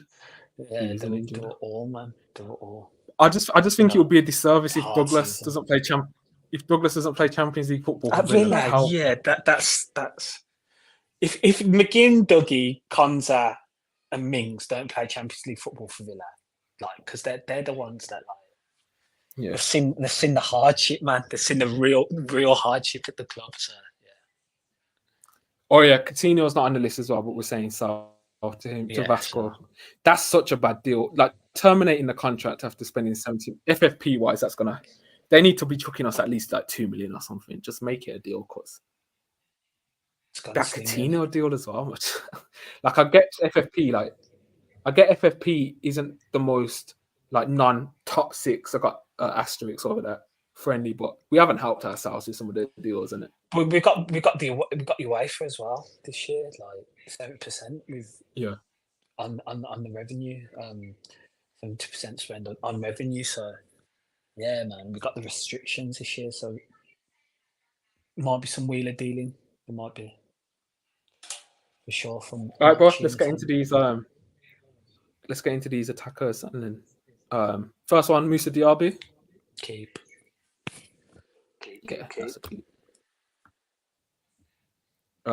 Really looking forward to. I think. Yeah, Moussa Diaby kind of for me went like this. He was like, and then he's going back up again. I'm starting to appreciate towards the end of the season. I started to appreciate more what Moussa Diaby offers, and I think he's going to be sick next season. Same. I think. I don't think I'll be calling him Diabysmal next season. Like. Diabysmal, man. Think about Diaby. One sec. Let me get. I'm going to get Diaby's stats up, boy. If you want to carry on saying his stats, his creative stats are right up there, man. He's the quality. It's just sometimes the eyes when watching Diaby, you think he can do better, but Diaby. Yeah, I think he'll explode, man. His creative actions are right up there, and he gets into good positions. His movement's top tier. It's just a matter of time before he really clicks with him. Look at his his numbers, man. Look at his expected assists. His numbers, look, non-penalty XG top 25%. Maybe could be a bit higher, but it's decent. Expected assists 0.27, top 15%. All good stuff. Yeah, man. Look, he's getting half every game. 0.56 non-penalty expected goals and assists. So that's what you like. Bro, he's going to land. It is funny. It's funny. The second one is John Hoffman who's kind of replaced him. Yeah. In that Leverkusen. Yeah. We got TJ if you're watching, man. You're going to get you on the pod soon. But Anthony enjoying this. Gordon, Dybala, Johnson, Sterling, Sane, Elanga, even in the forwards as well, similar to Hong-Min Son, Rodrigo that I see. So I think Diaby's going to come clutch next season. I think it's just going to land for him, and it's going to be like, this is the player that we sign. James, keep Michael, keep James. Looking forward to seeing him next season. He was starting to come back into it, and at the end of the season, he hasn't been the same since his back injury at Wolves away. He wasn't the same after. Yeah, he played Wolves away with a knock. I was at that game, and he just did not look himself. So, Diaby, I'm expecting big things next season, man. I'm kind of excited because if this was your bad season, let me see, what was his numbers? He got 6 goals and 8 assists in the league. 14 GA, and that's good numbers, man. That's solid numbers. I'm seeing players with similar numbers getting high respect. So facts. And the way he played this season, bro, he might be hitting 100 games in his second year. Mad. That's mad that he's played 50 odd games this season. I think a lot of Villa fans couldn't believe that stat was real. Like, it's mad, that isn't it? 50 games. He's pretty much. I don't think he's been in. He's pretty much come on in every single touchwood. I've said that, by the way. I think he's pretty much come on in every single game.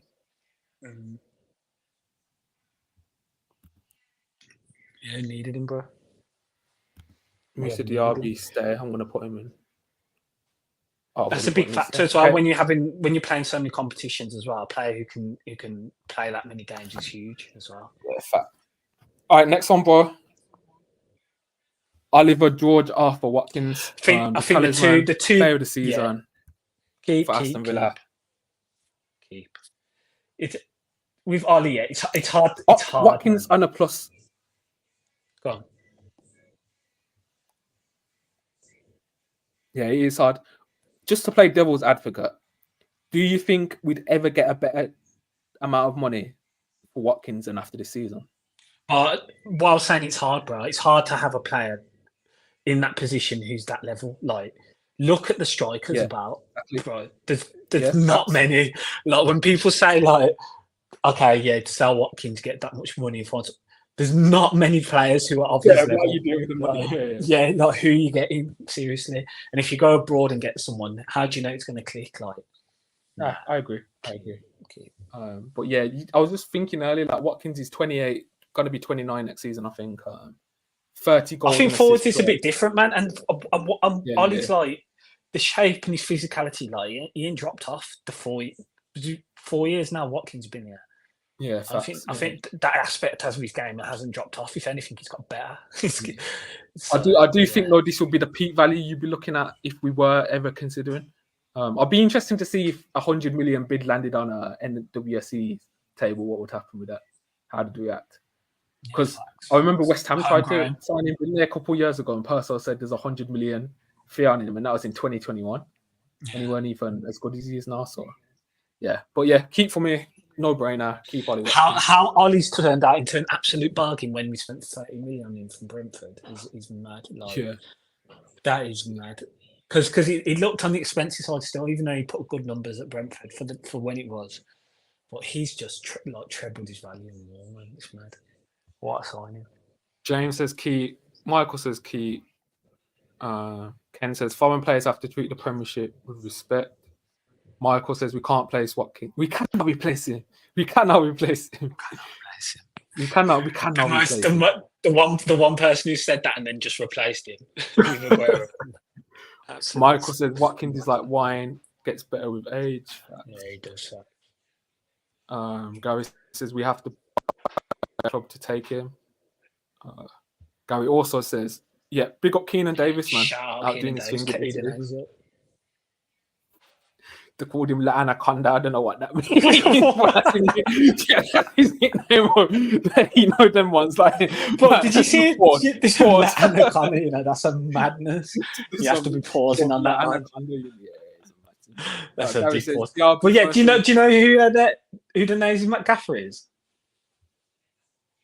Probably some ex-Watford manager. No, Fabio Cannavaro. Oh yeah, mad. I was like, what? Mad. I wonder if O'Neill's asked Keane now. Ask him if he's ever won a Champions League. No, it's a World Cup. No, it's a Champions League. You messed it. You've just got it right first time, and you've messed that up. I could have landed that, but bro, that Martin O'Neill clip sitting with Vieira and Cannavaro, bro, I have to watch it like once every month. Like, it's too funny. How many Champions Leagues you won? Well, I've got 2. Oh God! Like, how many have you guys got? And then he just I was like, go on, O'Neill, man. Get in the box and head it. All right, bro. Bala, Leon, Bailey. Next one, Leon, bro. Keep. Our guy. The most satisfying blow up for a Villa player for me. After all the abuse he was getting, he still defended him. The disrespect. He was looking peak. He was looking peak at times. I can't even lie, bro. Like, even Newcastle away this season, like first game of the season, he was looking peak, bro. I don't know what clicked. I don't know what finally clicked, but I'm glad it did. For a personal aspect for him, it's just unfortunate Ollie Watkins had the season he had, because he would have been up for a lot of awards. Leon Bailey. Sure. Oh yeah, facts. Like, I was kind of gutted for him seeing like the award ceremony. Yeah, but he deserves some recognition, definitely, because he had a phenomenal season. I think 19 GA in the league, didn't he? Got in the end, I think. I don't think he just a bit short of 20. Yeah, he got 10 goals. When you hear people talking about right wingers this year, in the general football sphere, media, whatever, Leon Bailey's not been talked about enough in the season that he's had, I don't think. Nah, facts. Because he's right up there in terms of players that play off the right in that position. I know we don't play like a 4-3-3, which a lot of teams do, so they have that right winger as such. And Bailey sometimes plays right middle in the 10 position off Watkins. But his numbers are right up there, man, and his performances have he's just been exceptional this season. So good. Just looking at this is his best ever season for in his career in the league. Yeah. He even beat his time at Leverkusen in 2020, 2021. So, which is the season. I gotta say, Craig Butler was right, man. Craig Butler was right. I mean, boy, look at these numbers. Expected assists, top 1% in all of Europe. You can't get better than that. Incredible. That's Finney Junior numbers, bro. Like, that's serious output, bro. Even the XG good, man. Like, the successful take-ons, top 18%. Man, just ridiculous season, bro. Similar players: Rafael Leao, Sterling, Sane, Kubo, Nico Williams, who was linked to before, Mohamed Salah, Rafinha, Gordon, Zegrova, who played us in the Conference League, bro. Quality stuff, man. Yeah, top. Bailey, best winger in the Premier League season, hands down. He's up there, man. Definitely, James, but he hasn't been getting that sort of recognition, but definitely. I think that Arsenal game, him scoring was quite... You know what I think it is as well with Bailey? I think a lot of the times we're on TV, people see him coming off the bench and they might think, oh, well, why isn't he starting then? Whereas it's more injury related. Yeah. Like, Arsenal away was injury related. Like, Emery would have started him. Yeah. So I think that's where he gets underrated a bit. But yeah, top player, keep. If a bid come in, what would it have to be for you to consider?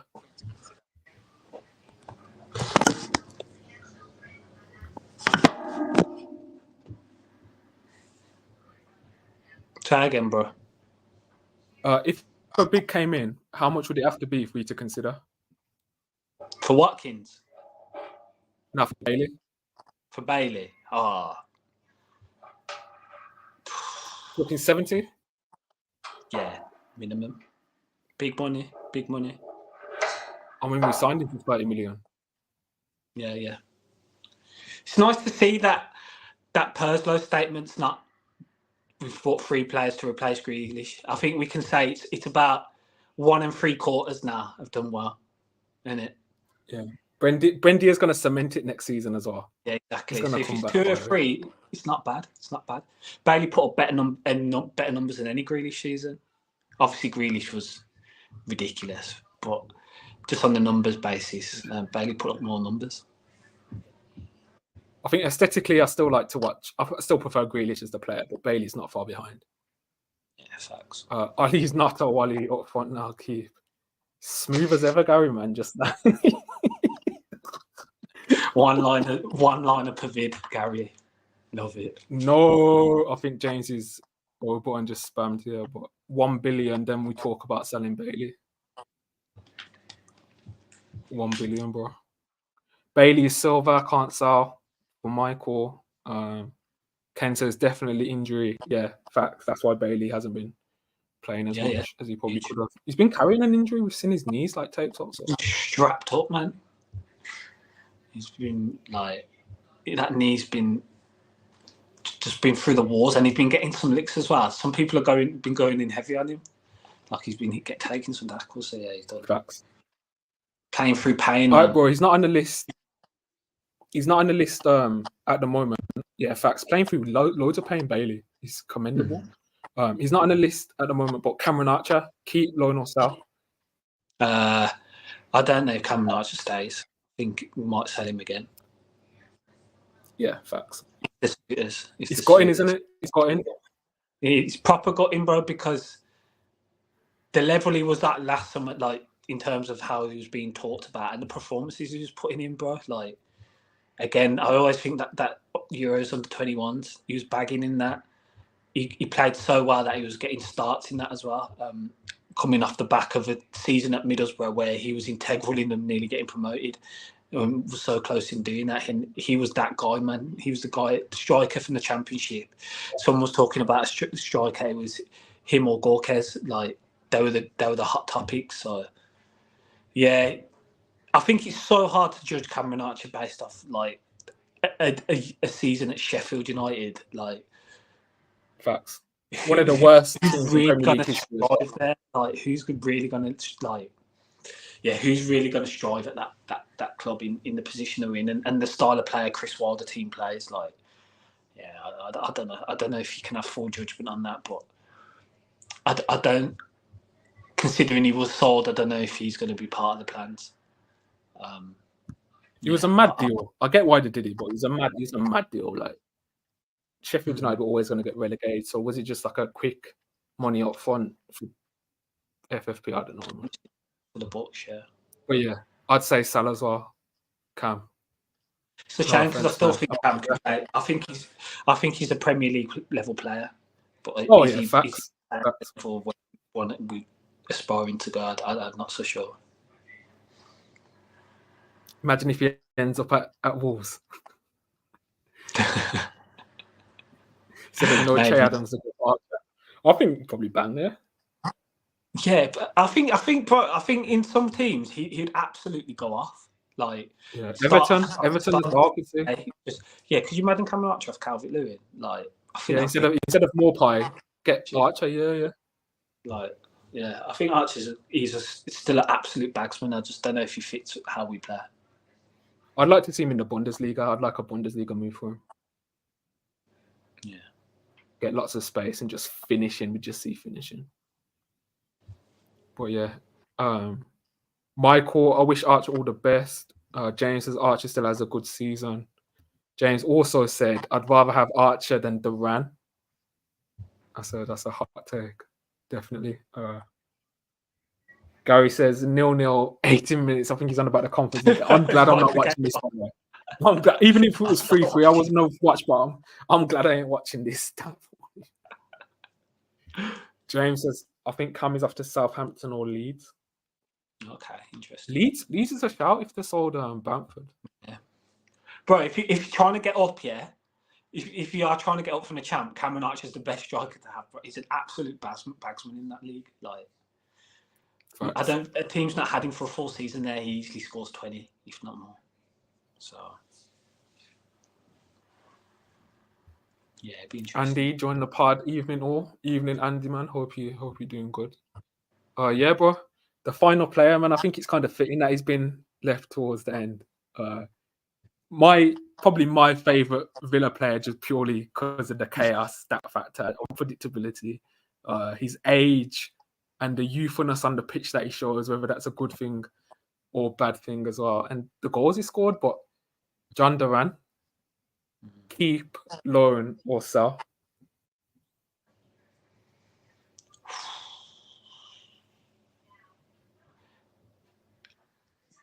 He's a keep for me, yeah, but I don't think he stays. But he's a keep for me, but I don't think he stays, yeah. Yeah, he's a keep for me as well. I just think that type of talent, you'll not be giving that up yet. No way, no. But there's a lot of outside factors. You could argue he's had 1,000 minutes, and his output puts him as the best striker in the league in terms of goals to minutes ratio, above Haaland, above Salah. I can see him feeling a bit hard done by minutes wise. What can you do when Watkins has just been that good? Even then, I still would have liked to be saying that, bro. I can't lie, especially in the What'd league. you say? I don't think it's just like the season to be saying that as a striker who's back up to Watkins. Like, I just think that's a hard argument to have. Maybe in other competitions, yeah, I hear it, but in the Prem, no. Yeah, and that's what I was saying. Yeah, I was going to go and say I think I should have played in the Conference League. Yeah, man, I think this is a big club chance, man. Like, I know people say his attitude's bad and whatever. I'm not 100% sold on that, but you should want players that want to play. Like, this is what problems that big clubs have, and are Villa going to show themselves as a big club, man? Like, you should want this mentality. You don't really want players just sitting on the bench and just being content. But I do think Duran, on the flip side, I don't know. I just hope he has good advice around him. You hear his agent talking. His agent's fucking waffle. Fair enough if you want more game time, but then you say Chelsea. Yeah, his agent's Chelsea, who have Datro Fofana, who have Armando Broja, who have David Washington, who have Nicholas Jackson, and they're trying to sign Victor Osimhen. That's Chelsea. Like, come on. Nkunku and Nicholas Jackson. That's just players coming back there, yeah. So his argument's just void when he mentions Chelsea. That's just him trying to get the links with Armando Broja swap deal. Would you right? Oh, that would have been awful. That didn't even come to fruition. That would be bad. But yeah, man, I don't buy this argument. Even if I don't think you just sell. I don't think you just that type of talent. Like, it's a big club problem to have, I think, and I'll be interested to see how we deal with it. But if a crazy offer comes in, he's the one. If we sell, just in a few years' time, we'll be like, fuck. I just think that's the type of player he is. But if he wants to leave, there's nothing you can do. If that is the case, then there's nothing you can do, man. And you just sell for the best price possible. And I totally understand that if the club were put in that position, because you can't have a player in the team if he doesn't want to be here. And if what his agent's saying is the case, then yeah, you put in a position where you have to sell. But if that is not the case and he still wants to be a part, I don't think he's just selling because of the money you can get. I think you keep, man. I do. I think you keep. I'd be so worried about the type of striker we bring in if we do sell. Like, the worst thing I could see us doing is going and signing someone the same age as Watkins and just having an Ings scenario again. Like, I really hope that isn't what we do. Like, I'd hope we go for another young striker with potential and have that nice age balance. I think that suits our squad really well because. No, I do hear that, but I think it's more for me the potential of Duran than the replacement. I think we do well to replace him. I can't lie. I do think we do well. I think. Morgan Rogers. What I'm saying is, though, if I saw like for example, if I just saw like an Al Nesri coming that we've been linked with, or like, I'd be disheartened. I'm not saying it couldn't work out, but I just think it's just like, do you know what I mean? Like, I'd prefer us to have that nice age balance where you have Watkins getting into his prime or already at his prime, then you have someone that's younger that can eventually, over time, take his place if we do sell Watkins on for big money. I think that makes more sense. But yeah, I'll be gutted if Duran goes, man. I get both sides. Like, 100% get both sides. I always said as well, I think the initial drama came from Villa not allowing him to go to Colombia. I said at the time, and I thought that was harsh last season.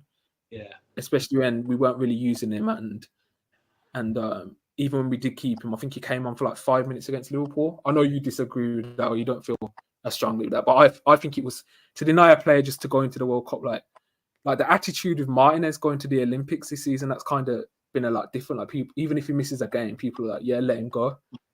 So I just feel like that was just a bit harsh. But I don't think that excuses him then if he's ignoring Emery's instructions on the pitch. That doesn't excuse that type of behaviour at all. So yeah, there's both sides to it. Yeah. In the keep. We're going keep? Yeah, he's a keep for me, but obviously if he wants to leave, then you have to sell him. You have to sell him. You can't keep a player who's unhappy in the squad. There we go. Do you want to just run through some academy players quickly that were on the fringes? What you do there? Kane Kessler-Hayden, keep Saulo. I think Kane's well, you've got to think Kane. He's had 2 loans. Well, he's had multiple loans. He had obviously Swindon, and then he's had Huddersfield where it didn't work, and Plymouth. Plymouth said, like, seeing fans' opinions and stuff and what they saw, they did rate him there. And obviously he was called back, but he just not been trusted, has he? He's not got the minutes, which is tough because obviously we're in the Champions League run, like we're vying for Champions League football in the Premier League. You can't just throw players into the deep end like that, because it's win or bust, or get a point or bust at those moments. What do you think as well? Like the money we spent on a right back at his age in January, like 10 million is quite a lot. That's a big. Yeah. How does that look? Like might be certain requirements. Yeah, man.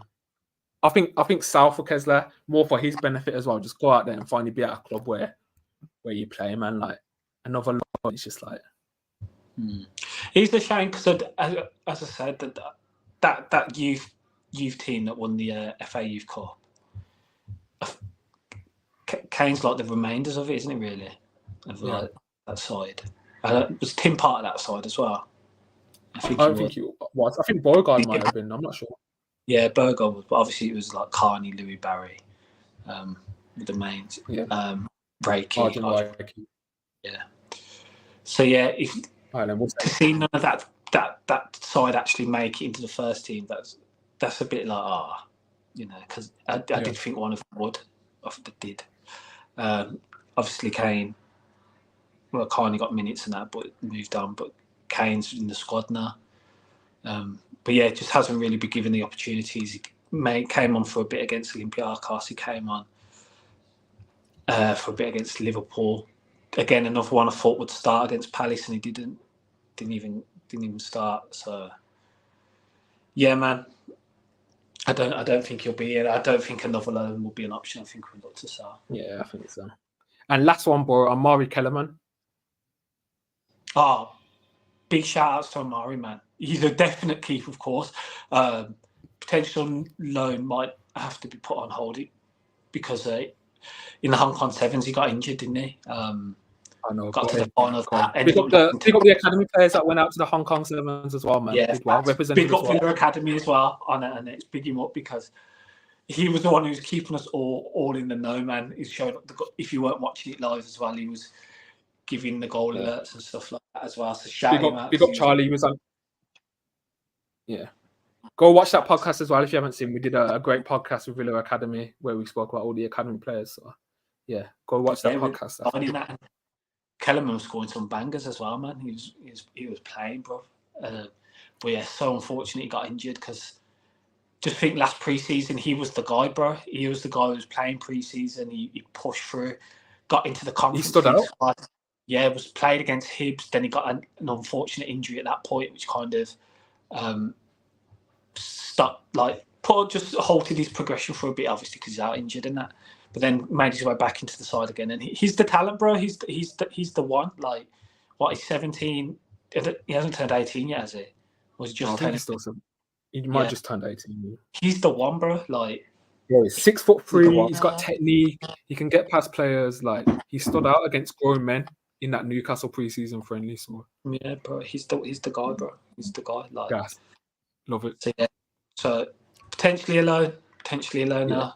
Potentially alone, because I think he could play men's football now. Yeah, that's I think he's close. I think he's close to the first team. To be honest, like actually, just the fact Emery's brought him around, like that's massive for Emery just to keep you around. Like people forget he got injured during the season, so that's the reason he was out. Like he probably would have played more games. 100%, he would have played more games. 100%. I'd love to see what he's like in training. I bet he's cold. Yeah, but yeah, definitely. Hopefully the injury's not too too serious. He's okay, and he's able to partake in pre-season. And I think potentially he'll have a loan, and I think his loan will be a champ side. I really do, like a high level side. Yeah, I think he's that good. All right, Len, I'm going to go through the key loan style, what we've done, just in case people can't view their phone at the moment. How many's in the key? I don't know, bro. You know to do maths now. Yeah, man. 1, 2, 3, 4, 5. There's only 15 in there, bro. Yeah, there's some other players that aren't on the list. Like Rodgers would be 16. He's just not on the tier list. Yeah. Gauchi 17. Like there's loads. Yeah. But yeah, we're gonna go through. So we've kept Martinez, Pau Torres, Alex Moreno, Ezri Konsa, Tyrone Mings, Boubacar Kamara, McGinn, Jacob Ramsey, Douglas Luiz, Moussa Diaby, Emi Buendia, Ali Watkins, John Duran, and Leon Bailey. We said we're going to loan Tim Ayobunam and potentially loan out Amari Kellerman. Sal, we said Diego Carlos, Matty Cash, Robin Olsen, Luca Dean, Zaniolo, we're not going to bring him back from his loan permanently. Sal Chambers and Sal Leander Dendonka. Them four are all Munchie, if you're watching this, bro, I think we've done well. You know what's mad with Munchie? Yeah? Munchie's renowned for having high turnover at plays. Like he's renowned for doing that sort of thing. He used to do it at Sevilla a number of times. He'd turn over like 11, 12 players in a window, but obviously that didn't happen. Well, he did part of the deals last summer. He didn't come till like the window was open. We'd made a couple of signings. But yeah, it'd be interesting to see how we do operate this summer, and if he goes for that model or it's just one or two. But I can't see all of Carlos, Cash, and Digne. It would be pretty mad. Pretty mad. I can't see that happening. I could see 2 out of 3. Yeah, for sure. Yeah, I could see.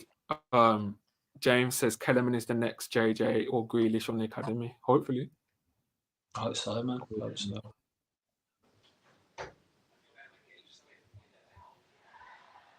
And he says, what about Coutinho? We said Sal. We said that on the podcast earlier. Courtney. I don't know if that's a wordplay with Coutinho, but yeah, Courtney Horseman, Sal, go play football. Go play your football, man. Like, yeah, man. Yeah, got himself fit, got himself back in there. So yeah, go and play. And Courtney Horseman. I have to say as well, I love how these. He can still be a Premier League player,